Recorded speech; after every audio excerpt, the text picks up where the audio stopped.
Selama latihan merayap, seorang perwira melihat seorang penembak jitu wanita yang celananya melorot. Dia tahu itu karena celana dalamnya terlalu licin. Jadi dia segera memerintahkan para tentara untuk menggeledah barak tentara wanita. Mereka membakar sepatu hak tinggi, pakaian dalam renda, dan boneka. Seorang penembak jitu sejati tidak boleh memiliki barang-barang seperti itu. Suatu hari saat sesi pelatihan kamuflase, perwira itu mengangkat tangannya dan menemukan seorang tentara yang sedang pura-pura menjadi pohon. Lalu dia melempar batu ke rerumputan, dan seorang tentara yang sedang menyamar sebagai rumput langsung berdiri. Tapi setelah mencari ke seluruh pegunungan, perwira itu tetap tidak menemukan penembak jitu tersebut. Tiba-tiba dia merasa kakinya tergelincir. Ternyata dia menginjak sang penembak jitu. Sang penembak sangat bangga karena bisa merendahkan perwira itu. Dalam sesi pelatihan menembak berikutnya, sang perwira bersandar di papan target sambil makan apel. Penembak jitu itu menyuruh perwira itu minggir, tapi dia malah menyuruhnya untuk langsung menembak. Sang penembak tidak mundur. Matanya penuh tekad dan dia menarik peletuk. Tembakan itu mengejutkan sang perwira. Dia tidak menyangka sang penembak jitu bisa mengenai angka 9 di percobaan pertamanya dalam situasi seperti itu. Namun saat sang penembak jitu turun ke medan perang sesungguhnya dan mengangkat senapannya untuk membidik musuh, dia ragu. Peluru-peluru musuh datang tanpa ampun dan seorang rekannya di sampingnya tertembak di dada. Saat itulah dia sadar bahwa ini bukan lagi latihan. Orang benar-benar mati di medan perang.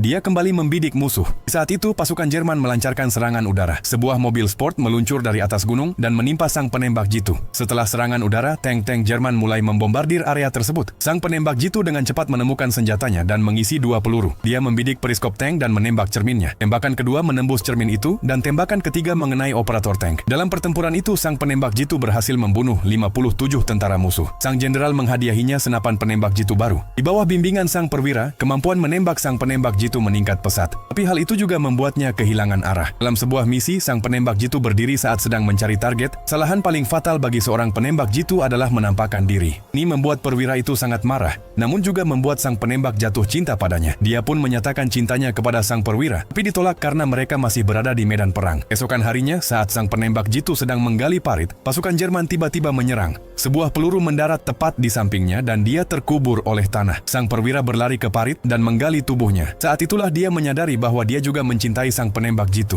Dia merawatnya di rumah sakit hingga pulih, lalu kembali ke medan perang. Sayangnya, dia tidak pernah kembali. Dia gugur dalam pertempuran. Yang tersisa hanyalah senapan penembak jitunya. Di saat itulah, sang penembak jitu benar-benar memahami kejamnya perang. Seorang penembak jitu wanita legendaris pun lahir.